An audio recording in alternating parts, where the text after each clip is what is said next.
Important updates are coming. Leaderboard 2 event has just launched with game-changing updates and a staggering 1 million big time tokens worth $193 and $900 have been officially locked in by EpicBL, claiming the previous #1 leaderboard spot. Dive in as we uncover the critical changes for Leaderboard 2 that could dramatically reshape your earning and strategy. Plus, I'm going to share an analysis of the big time price and my thoughts at the very end. GM to all the new faces and returning strategists.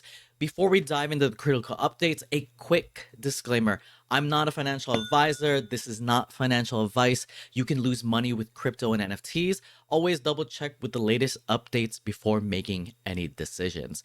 So please bear with my voice. I am sick and I have a headache and I'm not feeling well, but I wanted to get these updates out as quick as possible. So let's jump into the most important updates. First is addressing system abuse. Big Time has tackled system abuse things head on, penalizing unfair practices like the speed hacks, multi-accounting. So I'm just glad that they took these actions, which help with player trust in general and sentiment.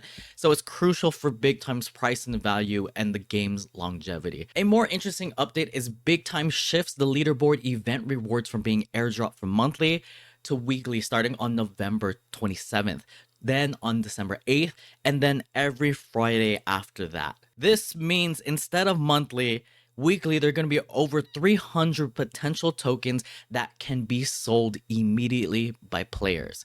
This is a little concerning. We're gonna have to see how this plays out. Pros include quicker access to the rewards for players, which is good news because they can sell, but the cons are increased supply frequency might pressurize Big Time's value.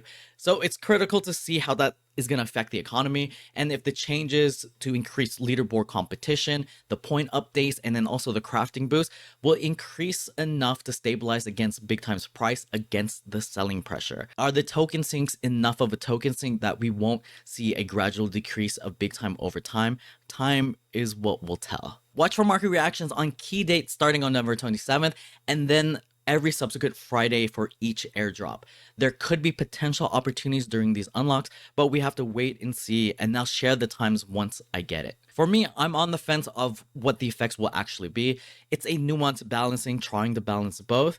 The real test is to see how players and the market is going to react. That said, the leaderboard round 2 has started today, November 17th, and there's significant updates. The referral bonus has been reduced to 25% from 50%.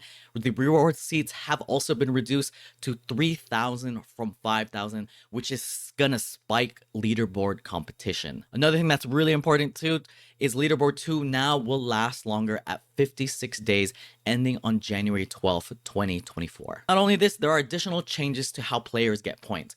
Ranking up awards lower points, Prestige Portal runs gives medium points, Time Warden actions give high points, and then Armory and Forge actions are updated to give very high points. And from the announcement, quote, points earned from crafting items of higher rarity, uncommons or higher, have been significantly increased compared to round 1, with special emphasis on cosmetic crafting and refining, Armory and Forge actions, points for crafting. With the increased leaderboard competition and significant increased points for crafting, this could increase the demand for Big Time tokens since armories and forges use Big Time as a cost. However, sell pressure remains a concern, so we're gonna see if these new changes are enough to offset the benefits for players of just selling now and cashing out. So all of these accumulated adjustments are going to challenge players to strategize more for securing their leaderboard spots.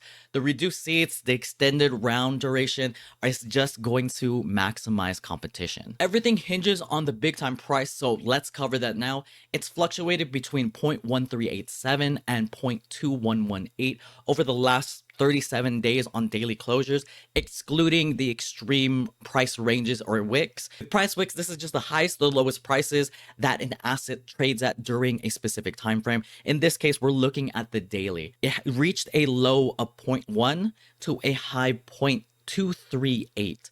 I don't want to factor in the initial few days because when a token is first released at their TGE, token gathering event, there's going to be massive pumps and dumps before we find what the market value of an asset really is.